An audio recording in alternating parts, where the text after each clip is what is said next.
गौतम बुद्ध हमेशा अपने शिष्यों से कहा करते थे कि हमारी जीभ दुनिया का सबसे तेज चाकू है और दुनिया में सबसे खतरनाक हथियार हमारे शब्द हैं, जो बिना किसी खून खराबे के लोगों को अंदर ही अंदर मार सकते हैं। हमारे शब्द हमारी ताकत है, लेकिन यह कमजोरी भी हो सकती है अगर हमें नहीं पता कि कब, कहां और कितना बोलना है।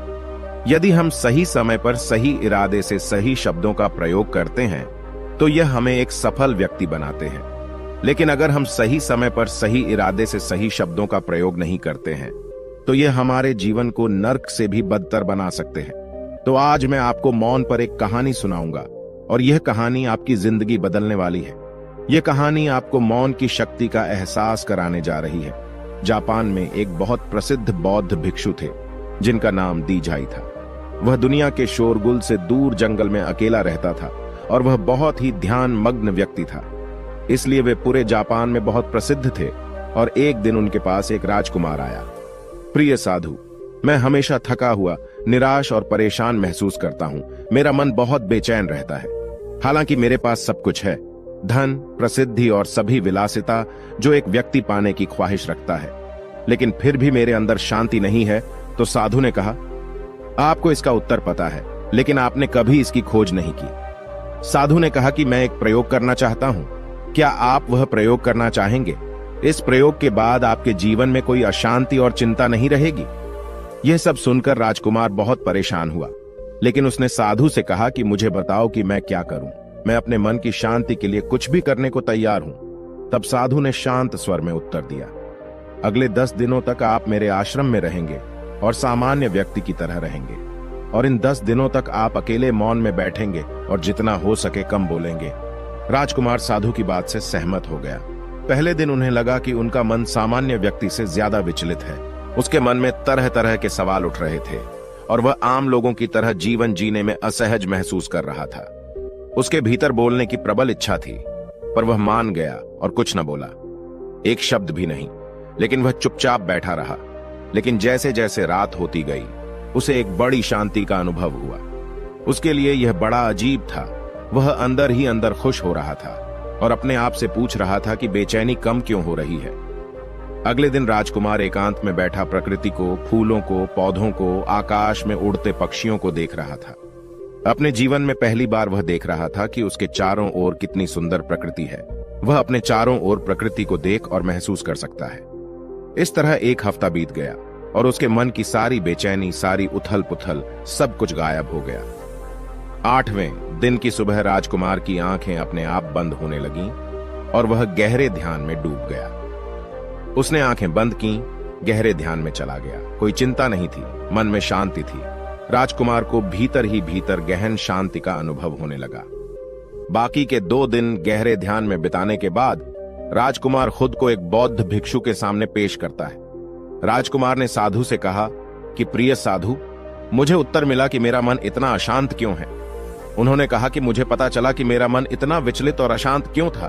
फिर उन्होंने पूछा, बताओ क्या जवाब मिला? राजकुमार ने कहा कि मैं जरूरत से ज्यादा बातें करता था और दिन भर लोगों पर ऊर्जा बर्बाद करता था और उनके बारे में अकेले ही सोचता था और ज्यादातर समय उनके बारे में नकारात्मक ही सोचता था। इस प्रकार मेरा समय नष्ट हो रहा था और अधिक बातें करने और सोचने से मेरा मन अशांत हो गया था। इस वजह से मैं कोई भी काम अच्छे से नहीं कर पाता था, जिसके कारण मैं लगभग हर काम में असफल होने लगा था और निरंतर असफलता ने मुझे और अधिक उदास और चिड़चिड़ा बना दिया और इसने मेरे जीवन को और नष्ट कर दिया। लेकिन ये 10 दिन बिल्कुल अलग थे। अब ऐसा लग रहा है कि अपनी जिंदगी को पूरी तरह से जी रहा हूं और इससे पहले मैं अपनी जिंदगी गलत तरीके से जी रहा था। मैंने यह भी सीखा कि हमें ध्यान करने की आवश्यकता नहीं है, ध्यान अपने आप हो जाता है। और ध्यान से मैंने पहली बात यह सीखी कि किसी के जीवन में सबसे महत्वपूर्ण घटना स्वयं को जानना है। बौद्ध भिक्षु ने कहा कि आप ही नहीं, दुनिया में ज्यादातर लोग जरूरत से ज्यादा बोलते हैं।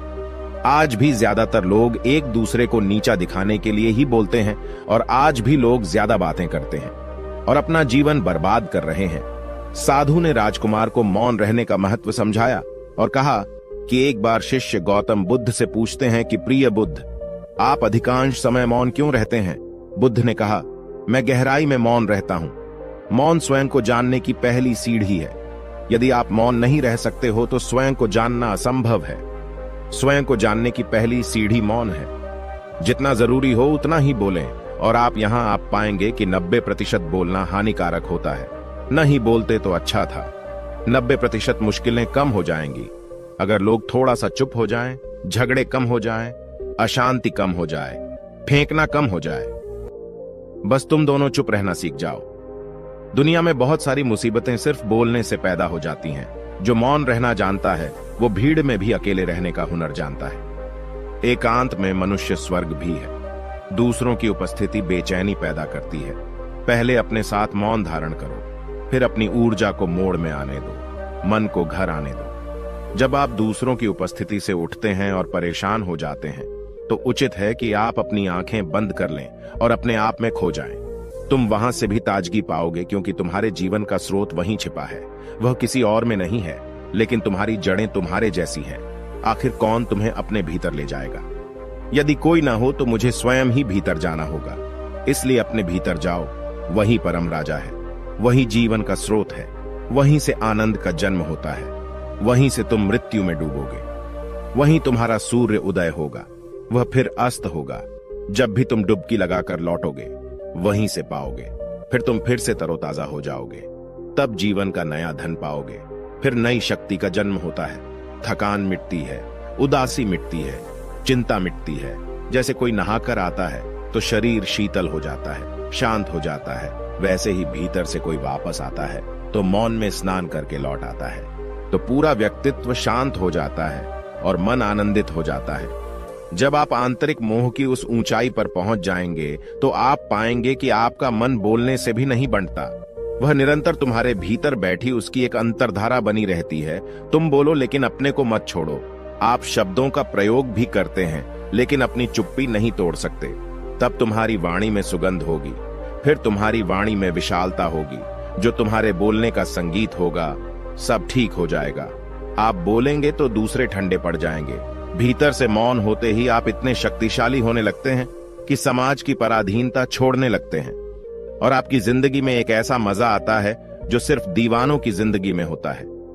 आपके चेहरे पर एक नई चमक आ जाती है, आपकी आंखें किसी और चमक से भर जाती है और आप असीम शांति के सागर में डूबने लगें।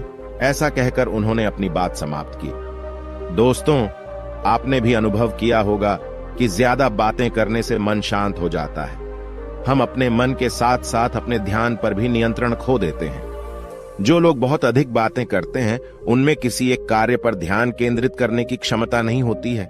इसलिए वे अपने किसी भी लक्ष्य पर पूरी तरह से केंद्रित नहीं होते हैं और वे जीवन की सच्चाई को नहीं समझ पाते हैं और न ही कभी मनचाही सफलता प्राप्त कर पाते हैं। इसके अलावा आपने देखा होगा वो लोग अक्सर लोगों के बीच हंसी का पात्र बन जाते हैं और जो कम बोलते हैं और अपनी बात पर टिके रहते हैं उन्हें सम्मान मिलता है।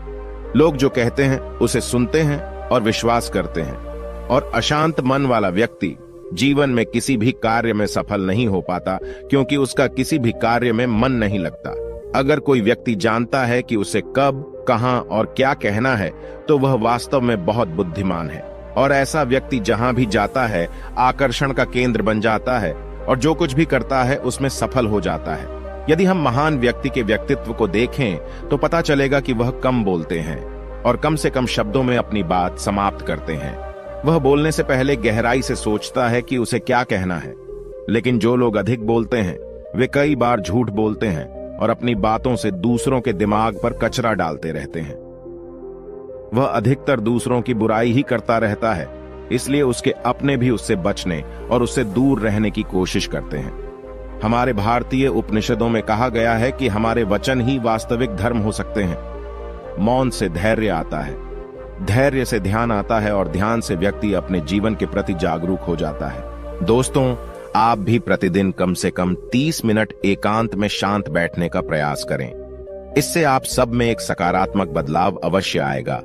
इसी के साथ हम इस कहानी को समाप्त करते हैं। धन्यवाद।